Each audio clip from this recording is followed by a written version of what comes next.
Hi అండి అందరికీ. ఈరోజు నేను చుక్క కూర పప్పు చేయబోతున్నాను. గుమగుమలాడే పుల్ల పుల్లని చుక్క కూర పప్పు ఎంతమందికి ఇష్టమో కామెంట్ చేయండి, లైక్ చేయండి, షేర్ చేయండి. ఇప్పుడు చుక్క కూర పప్పు ఎలా చేసుకుందామో చూద్దాం. ముందుగా పెసరపప్పు, పచ్చిమిర్చి, వెల్లుల్లి అండ్ కొత్తిమీర. ముందుగా పెసరపప్పును తీసుకొని ముందుగా శుభ్రంగా కడిగి పెట్టుకోవాలి. ఒక కుక్కర్ని తీసుకొని శుభ్రంగా కడిగి పెట్టుకున్న పెసరపప్పుని వేసుకోవాలి. ఒక కట్ట చుక్క కూర తీసుకొని కట్ చేసి శుభ్రంగా కడిగి పెట్టుకొని దాన్ని కూడా ఈ పప్పులో వేసుకోవాలి. పప్పుకు సరిపడా పచ్చిమిర్చి, వెల్లుల్లి వేసుకోవాలి.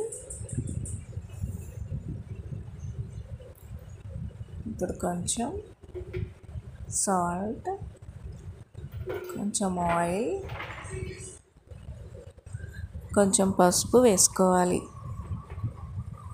ఇప్పుడు పప్పుకు సరిపడిన వాటర్ వేసుకోవాలి.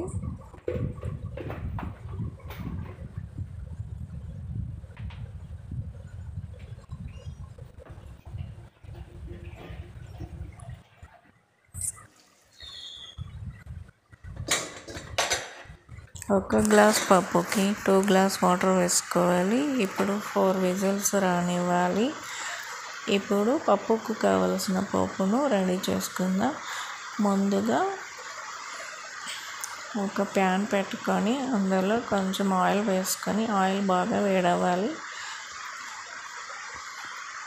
పప్పు చూసారా, రెడీ అయిపోయింది. ఇప్పుడు పప్పులోకి పోపు జీలకర్ర, ఆవాలు, ఎండుమిర్చి, కచ్చాపచ్చాగా దంచి పెట్టుకున్న వెల్లుల్లి వేసుకుందాం. వెల్లుల్లి బాగా ఫ్రై అయ్యాక అందులో కొంచెం పసుపు వేసుకుందాం. పసుపు ఫ్రై అయ్యాక కొంచెం కొత్తిమీర వేసుకుందాం. ఇప్పుడు గుమగుమలాడే గుమగుమలాడే పోపు రెడీ అయిపోయింది. ఇప్పుడు ఈ పప్పులోకి పోపు వేసుకుందామా?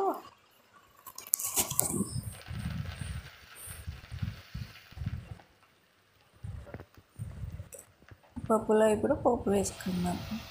చూడండి ఎంత చక్కగా అయిపోయిందో పప్పు.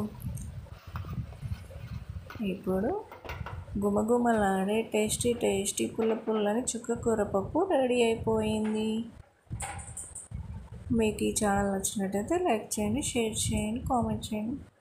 Okay, bye. Thank you for watching.